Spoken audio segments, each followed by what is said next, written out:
Crowns are not always worn on thrones. Some are born with unassuming elegance and quiet strength. This goes beyond an incident that happened in the classroom. Millions of people were taken aback by the royal ripple. Nobody anticipated what transpired after Princess Charlotte, a cherished little royal, proudly accepted an award. A teacher did the unimaginable in front of a surprised audience and immediately regretted it. What would cause someone to criticize a royal child's accomplishment live on TV? Remain with us. Here duty, honor, and profound remorse meet. A moment of royalty was broken. On the morning of June 10, 2025, it was. Hill House School, a prominent private school located in the center of London, has a large assembly hall. Outside, the Union Jack fluttered. The hall was crowded with parents. The front was lined with teachers. Curling from the ceiling were golden streamers. The event, the school's yearly Excellence Awards presentation, is a moment to honor diligence, talent, and promise. 10-year-old Princess Charlotte of Wales, who is renowned for her witty banter and elegant posture, stood close to the center stage wearing her immaculate outfit. She had a modest smile on her face, and her dark blue jacket was buttoned neatly. Like any child who has achieved something on her own, she seemed proud rather than anxious. Then the time arrived. The main character was Miss Reynolds, a senior teacher who was renowned for her rigid regulations and stern demeanor. As she made her way to the podium, her heels made a loud reverberation on the wooden floor. A pale gold certificate bearing Charlotte's name was in her hand. The cheers had already started. Flickering on were cameras from the school's live feed. Parents' clapping sounds faded into quiet. Miss Reynolds lifted the certificate, turned purposefully toward Charlotte, and all eyes were on her. "This," she murmured, her eyes chilly and her voice flat. The room erupted in gasps as she said, "Does not belong to you." Before anybody could respond, she ripped the certificate in two and wiped the middle. No voice in the room could be heard over the rend of paper. The audience froze. People's mouths were hanging open. Teachers looked at each other in shock. Instinctively, some parents got up from their chairs. Charlotte, Princess, remained silent, not even blinking. She kept her hands by her sides, gently balling them into little fists. Only once did her gaze stray to the torn remnants of her prize, resting at her shining shoes, before rising once more to meet Miss Reynolds's gaze, in silent, unwavering defiance. She was silent, without a single tear streaming down her cheek, a regal outcry, or a quivering lip. And for some reason, that quiet was louder than any yell. As though attempting to reclaim control of a room that was sliding out of her grasp, Miss Reynolds adjusted her weight and straightened her shoulders. Sharply, "There was an error," she stated. "We double-checked the results. The real winner has now been verified. This award is for true academic excellence, not sentiment or status." Each sentence struck us like a cold stone. The cameras kept rolling. Prince William sat motionless in the front row, his jaw clenched. A few rows behind, Queen Camilla said something to help. Nobody was entirely sure what to do. Nobody had anticipated such a scene, not with a young royal, and definitely not in a school. A ripple of whispers started. While using their phones, several parents fumbled. The atmosphere in the room was tight, ambiguous, and almost unreal. Charlotte, however, continued to stand there, solid and silent. And something changed in that silence. What had begun as a ceremony swiftly evolved into a memorable event that people would discuss for years to come. That day, something much larger than a certificate was ripped. Additionally, Miss Reynolds was only now beginning to realize the consequences of her actions. Here's something nobody anticipated, though: how everything changed when Charlotte remained silent. What exactly went wrong that day, then? Watch this space to discover out. Silence was louder that day. Inside Chelsea's historic Hill House School, what ought to have been a proud and happy moment became something nobody could have predicted. Weeks had been spent organizing the event. They practiced speeches, set up seats, and hung banners. In the well-lit hall were parents, governors, and even some invited royals. Princess Charlotte of Wales was the center of attention this year, but the school's annual achievement awards were always a highlight. On stage, in front of hundreds of people, Miss Reynolds had torn up Charlotte's medal just minutes before, saying that something had gone wrong. The words were still like smoke hanging in the air. She had said, "This does not belong to you," right before ripping the certificate in two. The cheering had ceased. The smiles had also been there. The audience looked at each other anxiously. A few muttered to themselves. Others sat still, unable to fully comprehend what they had just seen. It went beyond simple disdain. It was silence enveloped in confusion. However, nobody dared to speak. Ever calm, Charlotte stood in the center of it all. Her lips were squeezed into a silent line, her chin raised a little. But the slightest detail would be visible if you looked closely enough. By her side, her left hand quivered slightly. Fear wasn't the reason. It wasn't a panic. It was self-control. A man in a black fitted suit stepped unexpectedly forward from the far side of the stage. His appearance was not yet planned. He stopped close to the curtain's edge, but he wasn't on the show. He fixed Miss Reynolds and Charlotte with his gaze. He had a professional and erect stance. He had an unreadable face. The voice of a production assistant crackled via a headset backstage. Half crouched beneath the curtain, she muttered, "We've got a problem, and it's Princess Charlotte," her eyes flitting between scripts and screens. Then an unforeseen event occurred. Charlotte stooped cautiously, as though nothing were collapsing around her. She grabbed her certificate's two ripped halves. She moved carefully yet purposefully. She stood without glancing at Miss Reynolds. She avoided looking at the cameras. She ignored the muttering faces in the crowd and her father in the audience. She only held the paper in her tiny hands as if it still mattered, folding it tenderly and softly once over. The hall whispered. Her mouth remained silent, not a sound. However, that quiet somehow reverberated more loudly than any protest. Heavy with unspoken meaning, the moment dragged on. Something had changed. A live, unscripted moment of dignity and silent force had emerged from what had started out as a celebration of brilliance. The world was only now starting to comprehend what they had seen, and Princess Charlotte stayed put as the cameras continued to record, and the rumors spread like wildfire. Then the unexpected moment arrived. Was it fate or defiance? Keep your eyes fixed on your screen. An unspoken, tattered crown.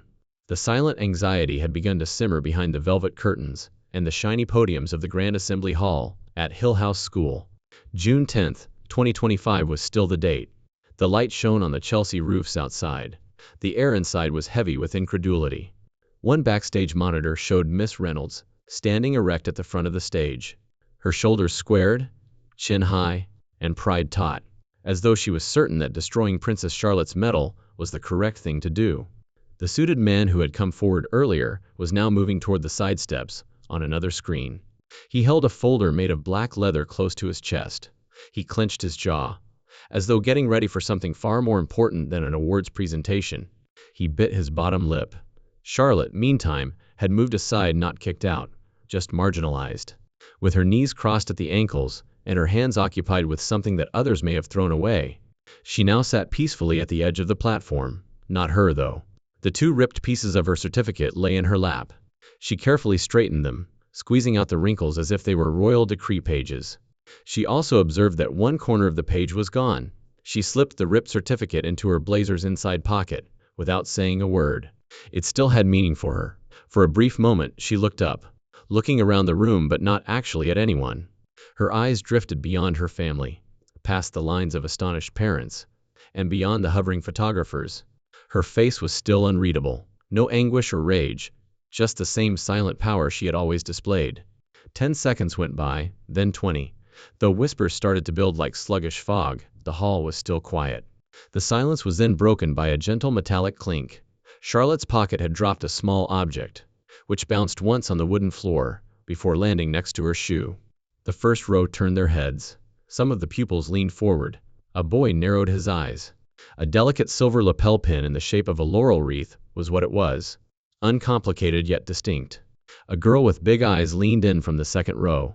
"Wait," she muttered to her fellow student. "Isn't that from the National Academic Alliance?"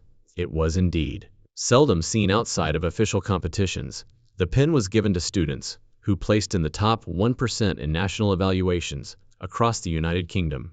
Unnoticed by Princess Charlotte, but not by anyone else, it was now laying by her polished shoe. The whispers became rustling. Like wind over leaves, a murmur swept across the audience. When the man in the suit arrived at the top of the stairs, his gaze was fixed on Charlotte. Backstage, a coordinator hurried to change the lights, while a headset crackled. Charlotte, however, stayed motionless, serene and tranquil. She wasn't fleeing from whatever storm had started on that stage. She sat in the middle of it, silently clutching the ripped remnants of her prize, a representation of something far bigger than anyone in the room yet realized. Then she found herself holding the ripped truth in her hands. Was it rebellion or defeat? Watch closely. The tension became overt when Truth took the platform in the famous assembly hall of Hill House School.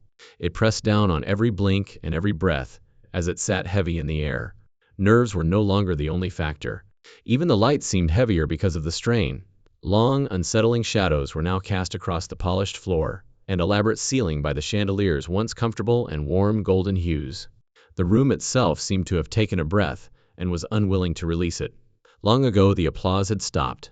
It had not faded on its own. It had been interrupted, choked by incredulity, and replaced by an awkward silence. The type that descends when something significant is upended. The kind that persists when nobody knows what to say next. However, everyone feels that a big event is coming up. But you had to go back a few days, just a bit, to a more subdued, obscure part of this drama, in order to comprehend what was happening on that stage. It didn't start under chandeliers or in front of cameras. There was no hoopla, no titles, no crowds. This story began in a Cambridge aircraft room, a completely different location, only a few days prior. No audience, lights, royal titles, or cheers were present. The Saturday afternoon had been calm. Outside, the wind blew across the cobblestone streets and through the trees. The only sounds in the room were the gentle click of a timer, the scrape of pencils, and the quiet breathing of focus. No royal staff, no cameras. At the end of the National Academic Alliance Elite Math Challenge, there were only 4 judges sitting at a long oak table, each holding a notebook.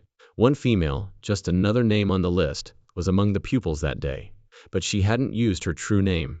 Princess Charlotte had gone into the contest, using the alias Amamira C. Wales, a name selected to conceal her identity.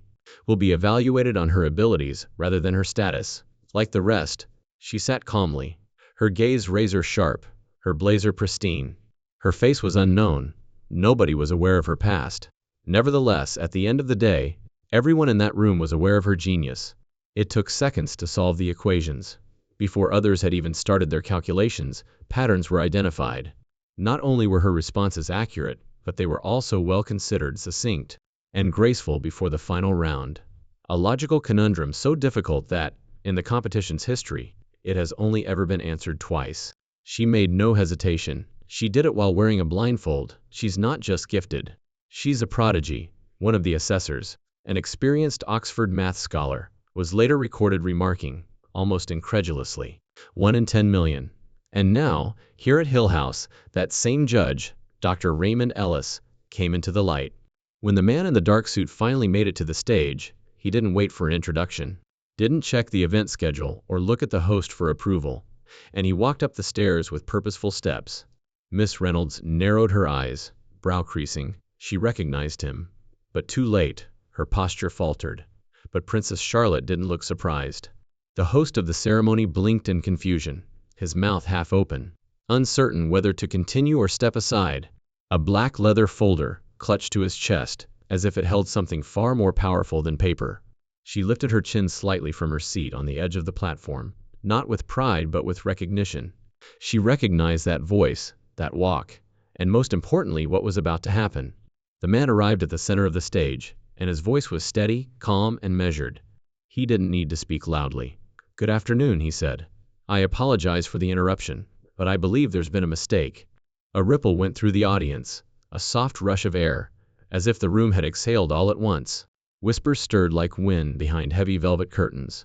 However, every word was clear, deep, and impossible to ignore, like a cathedral bell. Slowly, carefully, as if he were opening a royal document, he opened the leather folder and took out an embossed letter with the National Academic Alliance seal on it, and a scanned copy of a test sheet with the initials ACW on it. Charlotte sat there, her face unreadable. Miss Reynolds appeared uncertain for the first time that morning, the torn certificate still lying folded in her blazer pocket, the silver laurel pin at her feet, shimmering faintly under the stage lights. Something shifting. Something quiet but powerful. The kind of shift that occurs before a wave breaks. But Princess Charlotte remained standing. The truth was now walking itself to the surface. So how did Princess Charlotte remain seated and yet command the room? This moment only grows stronger. The day a princess didn't flinch. Not yet. Because she didn't need to. She had already completed the hardest thing. Royal banners continued to fly outside. Cameras remained fixed. And the air inside the hall thickened into something much heavier than awkward silence. What had started out as a polished ceremony, intended to celebrate academic excellence, had gradually devolved into something no script could have foreseen. People were no longer just confused. They were waiting, watching, and bracing. No one moved, not even the backstage lighting crew had stopped adjusting their equipment. And Princess Charlotte sat at the edge of the stage, her blazer neat, her hands still holding the gently folded remnants of her torn certificate, as if time had stopped long enough for truth to catch up. And then, at last, it did. "My name is Dr. Raymond Ellis. I'm not here to interrupt. I'm here to correct something." The room went silent, as the suited man who had ascended the stage steps stood tall at the microphone, his tone calm but full of authority, the kind that doesn't need to raise its voice. Dr. Ellis went on without flinching. "Not the mistake you're all thinking of," he said, holding the black leather folder in front of him, "but one that has to be said right now." Reynolds, who had just moments before torn up Charlotte's award, visibly stiffened, her mouth opening and closing again, her fingers twitching at her side. The audience gasped like a sudden gust, and some leaned forward in their chairs, while others exchanged shocked looks. "I'm the executive director of the National Academic Alliance." There was a beat of silence. Miss Reynolds stepped forward, her voice quick and nervous. "Sir, this student wasn't on the final list." He held up a hand. He responded softly. "You're exactly right. She wasn't on the list. Her name wasn't among the crowd, which is why it was at the very top." He said, silence again, sharp this time. Princess Charlotte, registered under the academic name Amamira C. Wales, didn't merely qualify out of over 12,000 pupils from throughout the UK. We had intended to announce this achievement next week at our summer summit in Oxford, and when he slowly and deliberately opened the folder, he found a new certificate, laminated, embossed, and official, with the National Academic Alliance's seal shimmering under the lights. She was ranked number 1, not out of sympathy, not by vote, but by pure performance, merit, and brilliance. "But this award can't wait after what I just saw on stage." He turned and walked over to Charlotte, his hands firm as he held out the certificate with both arms. "Congratulations, Amamira," he whispered quietly. "You are brilliant, and no one can take that away from you. You earned this not because of your title or because someone gave it to you." Slowly, Charlotte stood up. Just the composure of someone who had nothing left to prove, no drama, no hurry. She extended both hands and grasped the certificate. She said, "Thank you," in a whisper, hardly audible voice. She then held the certificate high above her head as she turned to face the audience. No need, no crying, no speech. Now her silence was more powerful than any royal proclamation. The cameras remained still. They were not required to. The moment was self-contained. Miss Reynolds took a step back. Her face was crimson. Once icy and piercing, her confidence now appeared to be peeling apart. And with a smooth walk and straight shoulders, Princess Charlotte emerged off the platform. She avoided looking down. She took her time. She did not turn and flee. She turned to get up. What, however, did Princess Charlotte know that strengthened her resolve to leave? Continue to observe. It's not quite over yet. They were unable to tear the power. Princess Charlotte left the stage slowly and deliberately as the lights lowered a bit to indicate the next part of the ceremony. There was no turning back. The cameras still trailed her like shadows, but she didn't look at them. She didn't have to. The moment was already self-explanatory. The fresh certificate was in her arms, clasped against her chest, as if it were a treasured object. Yes, it was just one sheet of paper, but it felt like armor at the time. Evidence that the voice of truth, even in silence, did not die. She didn't grin. She didn't cry. Her expression stayed composed, the same composure she'd maintained throughout. But suddenly there was a clear look in her eyes. Not glory, not victory, but something more profound. Stability, fortitude, and poise under duress. Because a platform and a printed trophy hadn't been the source of the true power that day. It was not a regal name or the name of a judge. It came from the one individual who remained silent as everyone else around her shifted, murmured, and gasped. Charlotte had never expected applause, never sought pity. Without raising her voice or pointing fingers, she kept her ground when she was refused the fairness she had requested. And more than anything else in the room, that decision and that silence spoke. The audience dispersed as she passed the lines of chairs and descended the stage's side steps. Just seconds before, the students had observed in silence, but now they leaned back to provide room, their eyes wide with a mixture of understanding and wonder. Parents exchanged glances, immediately realizing that what they had seen was much more than a school ceremony. It was dignity in action, and Miss Reynolds stayed close to the podium, attempting to collect the fragments of her power, while getting smaller by the second. Charlotte continued walking, beyond the lenses, beyond the lights, beyond the burden of expectation that had been bearing down on her from birth. The victory wasn't the certificate, she was. She had demonstrated to them all what true silent strength looks like in a society that so frequently demands commotion, that you can be heard without shouting. Because when you know deep down that you are valuable, you don't need to prove it. For true power isn't always thunderous. Sometimes it's the silent quiet that doesn't fold, the hand that doesn't shake, or the step that doesn't hurry. And it turns into something memorable when it endures and doesn't shatter. The talks did not immediately pick up again as Charlotte left the main hall, her form framed by the polished oak doors. Everyone remained sitting. A few blinked incredulously. Others simply sat in silence, attempting to comprehend what they had just witnessed. It couldn't have made the news. It could not have been written by a royal biographer. There was more to it than a female performing. Every young person who had ever been told they didn't belong witnessed something they had earned being taken away, or had to subtly but firmly demonstrate that they were more than what others thought was the subject of the story. And without saying a word or having to win the room, Princess Charlotte did it for everyone. Because genuine power can occasionally be soft-spoken, it is never small, yet it might be quiet at times. And for that reason, it persists. What, in your opinion, actually caused the room to become quiet? Her power in silence or her regal title? Please share your ideas in the comments section. Remember to subscribe, like, and share for more.